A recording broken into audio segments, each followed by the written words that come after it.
Hi hello नमस्कार, स्वागत है आपका नए वीडियो में। आज हम बात करेंगे शब्दों की ताकत के बारे में। हमें शुरू से ये बताया और सिखाया जाता है कि हमें अपने शब्दों को बहुत सोच समझ के इस्तेमाल करना चाहिए, क्योंकि इनकी चोट बहुत गहरी होती है।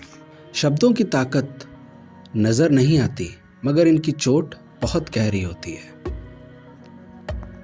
संत कबीरदास ने कहा, ऐसी बानी बोलिए मन का आपा खोए, औरों को शीतल करे आपहु शीतल होए। यानी कि हमें ऐसी वाणी बोलनी चाहिए जिसे सुनकर सामने वाला व्यक्ति प्रसन्न हो जाए, उसके मन में ठंडक भर जाए, वो भी प्रसन्न हो और हम भी प्रसन्न रहें। किंतु समय समय हम या तो मजाक में कोई ऐसी बात कह देते हैं, या फिर खास तौर पे गुस्से में हम अक्सर ऐसी बातें कह जाते हैं जो सामने वाले को घाव कर जाती हैं। फिर हम कहते हैं मैंने सॉरी कहा तो है, ऐसी भी क्या बड़ी बात हुई, क्यों ही इसको इतना बुरा लग गया, सॉरी कह तो दिया, माफ़ी मांग तो ली। हम गुस्से में भी बहुत कुछ कह जाते हैं जिसका हमें बाद में खुद ध्यान नहीं रहता कि क्या मैंने ऐसी बात कही थी, मगर सामने वाले व्यक्ति को वो बात याद रह जाती है और वो भूल नहीं पाता। तो ऐसा क्यों होता है, आइए इसे एक उदाहरण से समझते हैं। एक छोटी सी कहानी से। एक लड़का है, उसे गुस्सा बहुत आता है और वो बात बात पे नाराज़ हो जाता है। नाराज़ होने की एक ही वजह है, जब उसके मन मुताबिक कोई चीज़ नहीं हो। अगर उसके हिसाब से या उसकी नज़र में कोई चीज़ नहीं हो रही ठीक, तो उसे गुस्सा आ जाता है, वो सामने वाले पे नाराज़ हो जाता है और इसी कारण धीरे धीरे उसके दोस्त कम होने लगते हैं। यह बात उसको भी समझ में आने लगती है, मगर वो ये बात समझ नहीं पा रहा होता है ठीक से कि आखिर क्या वजह है, वो ऐसी क्या गलती कर रहा है। तो एक दिन अपने पिताजी से पूछता है कि पिताजी, मेरे साथ ऐसा क्यों है, मेरे दोस्त क्यों कम है। तो उसके पिता जानते हैं, वो देख रहे होते हैं कि हाँ, उनके इस लड़के को बहुत गुस्सा आता है। वो कहते हैं चलो मैं तुम्हें एक तरकीब बताता हूँ, इससे तुम्हारे सभी दोस्त वापस आ जाएंगे। लड़का तैयार हो जाता है। तो वो कहते हैं अब की बार तुम्हें जब भी गुस्सा आए तो ये लकड़ी है और इस पे तुम ये कीलें लो और ये हथौड़ी लो, कील आके ठोक दिया करना। यानी कि तुम्हें जब जब जिस किसी के ऊपर गुस्सा आए तुम उतनी ही कीलें आके यहाँ पे ठोक दिया करना, लेकिन हाँ, उस समय वहां पे तुम कुछ नहीं कहोगे, गुस्से में किसी से कुछ नहीं कहोगे। लड़का बात मान जाता है। अब उसे जब कभी भी गुस्सा आता है तो वो वहां कुछ नहीं कहता, सामने वाले पे गुस्सा नहीं उतारता, अपने गार्डन में जाता है और वहां उस रखे लकड़ी के लट्ठे के ऊपर कीलें गाड़ने लगता है।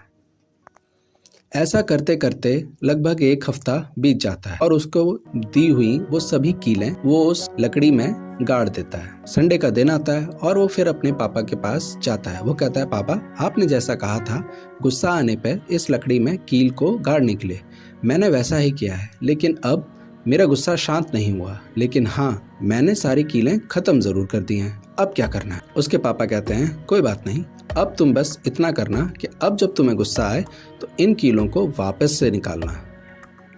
लड़का थोड़ा हैरान हो जाता है, क्या, ये कैसे करूँगा, तुम ये बात मानते हो ना कि तुम्हें गुस्सा आया ये गलत है। तो लड़का कहता है हाँ, गलत तो है। तो वो कहते हैं ठीक है, गलत है तो इसे अपनी माफ़ी के तौर पर एक कील को निकालोगे, ठीक है। लड़का ऐसा ही करता है।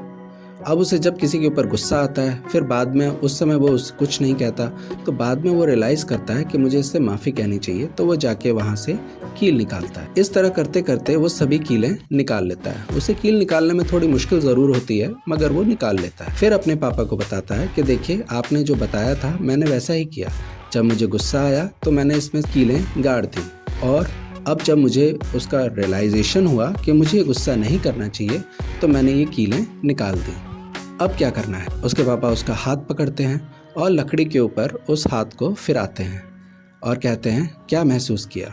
लड़का कहता है ये लकड़ी अब पहले जैसी नहीं है, ये बहुत खुरदरी सी हो गई, इस पे कीलों की चोट लगने के कारण इसमें छेद बन चुके हैं, ये अब छूने में पहले जैसा नहीं रहा, इसका आकार बदल गया है। उसके पापा कहते हैं हमारा दिल, हमारी भावनाएं भी कुछ इसी तरह से होती हैं। जब हम किसी अपने को नाराज़ होते हैं या जब उसका मजाक बना देते हैं, उसकी फीलिंग को हर्ट कर देते हैं, तो उसके दिल पे भी कुछ इसी तरीके से हमारे शब्द कील की तरह गड़ जाते हैं, जिन्हें हम बाद में माफ़ी तो मांगते हैं और वो निकल भी जाते हैं, लेकिन वो दरार।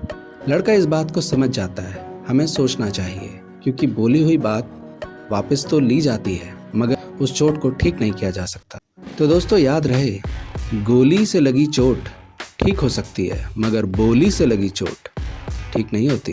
तो अपने आसपास, अपने परिजनों, अपने रिश्तेदारों से कभी भी मजाक में या गुस्से में कहते वक्त सावधानी बरतें। आपके शब्द आपका नुकसान करा सकते हैं, आपका रिश्ता बिगाड़ सकते हैं।